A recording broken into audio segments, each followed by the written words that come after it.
Right,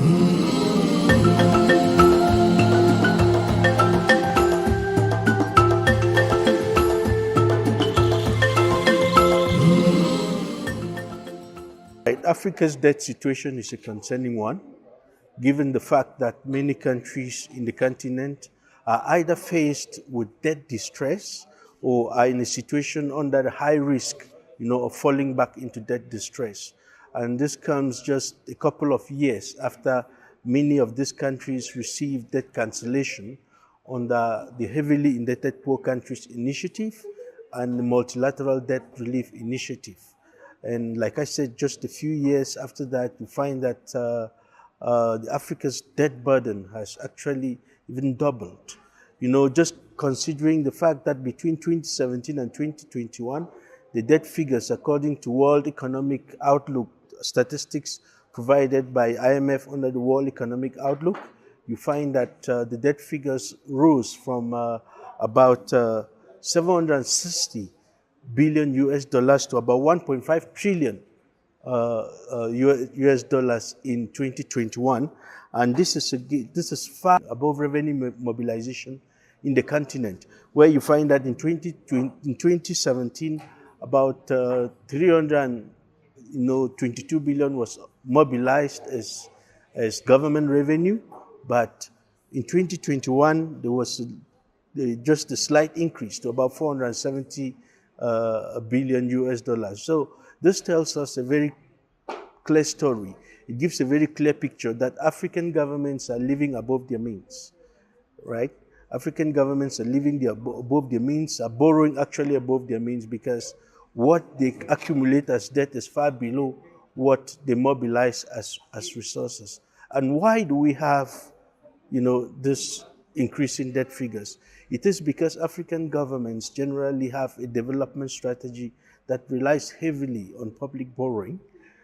This is against very low domestic resource mobilization in the continent. The ability of African governments to tax, to leverage, on the opportunities offered by natural resources and mineral resources in the country is still very low, also due to the issues of high incidence of illicit financial flows. We had a report by UNCTAD that indicated that about 88 billion US dollars, is being lost, in the continent, from the continent, through illicit financial flows. And this is up from what the Mbeki panel published. You published about 50 billion US dollars. So you see how much money is being lost in the continent to illicit financial flows. And I must tell you that these are very conservative figures, because these are pure estimates. These are pure estimates because some of these transactions, it's very hard to track them, and Africa is losing a lot of resources, to illicit financial flows. And the issue today is how to deal with this problem. And I think the first thing is for African countries to take their responsibility by putting in place, adequate accountability mechanisms that can help them absorb, financial resources in ways that are pro-developmental, in ways that can generate development opportunities for the African citizens.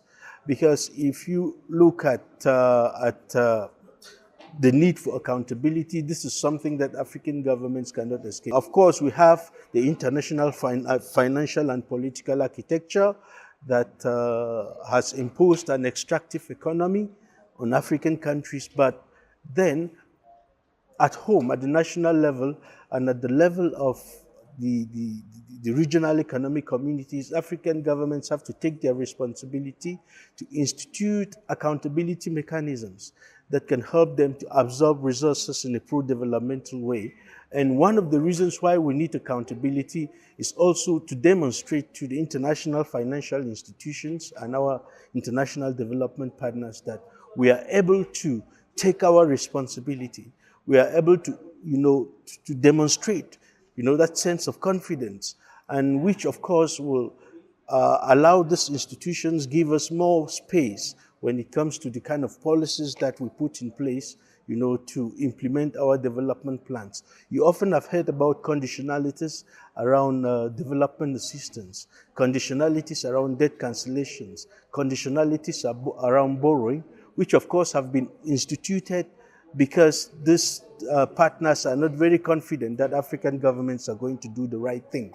So they have always imposed these conditionalities, and some of them which generate austerity policies. So I think for African governments to be able to have, enough policy space where they can make independent decisions on the kind of development policies that they require, to implement their development plans, they have to put in place this accountability mechanism as one of the confidence building measures, right? So that we don't end up with a lot of conditionalities that end up with austerity policies which harm, the development welfare of African people.